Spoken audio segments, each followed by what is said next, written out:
Zee 24 तास एक पाऊल पुढे। रायनाच्या तडाखेबंद खेळीमुळे चेन्नईनं हैदराबादवर 77 रन्सनं दणदणीत विजय मिळवलाय। रायनानं 52 बॉल्समध्ये नॉट आउट 99 रनची खेळी करत हैदराबादच्या बॉलरशी पळता भुईथोडी केली। मात्र या सीझनमधल्या दुसऱ्या सेंचुरीपासून 1 रन रायना दूर राहिला। या खेळीमुळेच रायना झटपट क्रिकेटच्या फॉर्मॅटमध्ये पुन्हा एकदा मास्टर असल्याचं दिसून आलंय।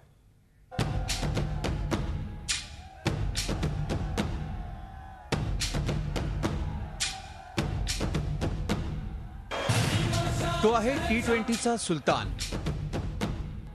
तो आहे टी20चा मास्टर। टी20 मध्ये चालतं त्याचं राज्य।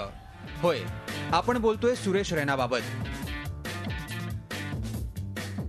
हैदराबाद विरुद्धच्या त्याच्या धडाकेबाज नॉट आउट 99 रन्सच्या खेळीमुळे तोच टीट्वेंटीचा मास्टर असल्याचं पुन्हा एकदा सिद्ध झालंय।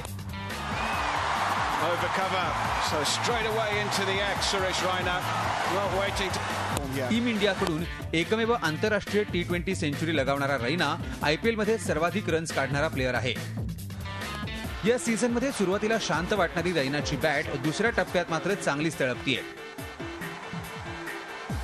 पंजाब विरुद्ध 53 बॉल्समध्ये सेंचुरी, हैदराबाद विरुद्ध 52 बॉल्समध्ये 99 रन्स, 12 मॅचेसमध्ये 458 रन्स। रैनाच्या धडाकेबाज कामगिरीमुळे चेन्नईनं यापूर्वी विजेतेपदाला गवसणी घातली होती। या सीझनमध्येही पुन्हा एकदा आयपीएलमध्ये रैनाचं वादळ घोंघावतंय, त्यामुळे चेन्नई करता चांगलेच संकेत आहेत। झी मीडियासाठी ब्युरो रिपोर्ट, मुंबई। झी 24 तास एक पाऊल पुढे।